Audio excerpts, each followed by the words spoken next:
हाँ जी, नमस्कार दोस्तों। आप सभी का स्वागत है एजुकेशनल यूट्यूब चैनल पे।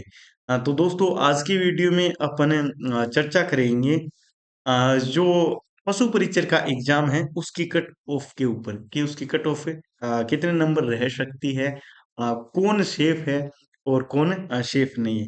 तो आज की वीडियो में पशु परीक्षर एग्जाम की कट ऑफ के ऊपर चर्चा करेंगे, कौन सेफ है, कितने नंबर पर सिलेक्शन होगा, आपको आगे क्या करना चाहिए, इसके ऊपर अपने प्रॉपर चर्चा करेंगे।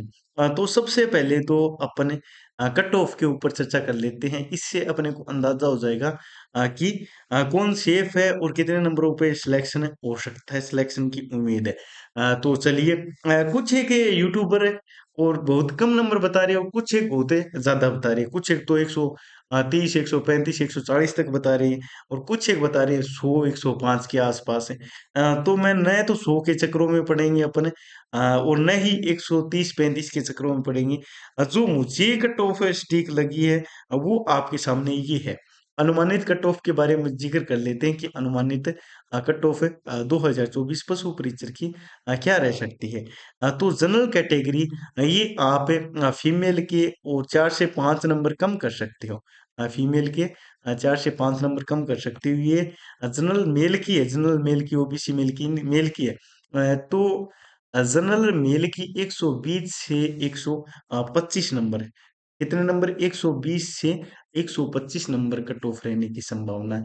ये 2-4 नंबर कम भी हो सकती है इससे, और बढ़ने की तो शायद ही बढ़े। अगर बढ़ेगी तो 1-2 नंबर बढ़ेगी, इसी के आसपास रहेगी या इससे 2-4 नंबर कम है। ये अनुमानित है, सटीक नहीं है, ये अनुमानित है और जहां तक मुझे अनुमान है ये ही सटीक होनी चाहिए। यानी कि 120 से 125 नंबर जिस बहन भाई के हैं वो जनरल कैटेगरी से खुद को सेफ समझ सकता है। ओबीसी, तो ओबीसी और जनरल लगभग बराबर रहते हैं। 118 से 123 के बीच में, और जिन बहन भाइयों के नंबर हैं वो ओबीसी कैटेगरी से खुद को सेफ समझ सकता है। एमबीसी, एमबीसी 116 से 121 के आसपास है। 115, 116, 18, 120 के आसपास जिन बहन भाइयों के हैं वो खुद को सेफ मान सकता है। अब बात कर लेते हैं ईडब्ल्यूएस की। तो ईडब्ल्यूएस में 115 से 120 जिस बहन भाई के नंबर है वो खुद को और इस भर्ती के लायक है, या फिर अपन कह सकते हैं कि इसमें सिलेक्शन की उम्मीद कर सकता है। अब बात कर लेते हैं एससी और एसटी की। एससी की बात करें तो 110 से और 115 के आसपास है, और वहीं पर एसटी की बात करें तो 105 से और 110 है। और उसके अलावा विडो हो गई, या फिर जो तलाकशुदा हो गई, या फिर जो टीएसपी एरिया, ट्राइबल एरिया हो गए, उनकी इससे नीचे ही जाएगी, कि इससे नीचे, और नीचे वाले नीचे नहीं, काफी नीचे जाएगी क्लियर। और महिलाओं की जैसे 4 से 5 नंबर आप अनुमानित है कि उसके हिसाब से रह जाएगी। अब देख लेते हैं पेपर का लेवल कितना था। शिफ्ट थी टोटल 6। कितनी शिफ्ट थी? टोटल 6। नॉर्मलाइजेशन का क्या आएगा? कुछ कह रहे हैं कि फर्स्ट शिफ्ट हार्ड थी, सेकंड शिफ्ट है हार्ड नहीं, सरल थी, सॉरी। फर्स्ट शिफ्ट सरल थी, हार्ड थी, या फिर अलग अलग है, और बंदे अलग अलग राय रख रहे हैं। जिसकी जो शिफ्ट थी उसी हिसाब से, और उसे देख रहे हैं कि हमारी शिफ्ट थी वो हमारी हार्ड थी। शुरुआत में इजी लगी और बाद में अपने वाली शिफ्ट हार्ड लगने लगी क्योंकि क्वेश्चन गलत हुए। तो मेरा ये मानना था कि कोई भी शिफ्ट इजी नहीं थी। सभी शिफ्ट इजी टू और मॉडरेट थी। यानी कोई भी हार्ड नहीं थी, अपन कह सकते हैं इजी टू मॉडरेट। या फिर अपन इस पेपर को, जो पशु परीक्षर के 6 पेपर हुए थे, यानी 6 शिफ्ट के पेपर को अपन मॉडरेट मान सकते हैं। मॉडरेट यानी कि बीच बाज का, ठीक ठाक।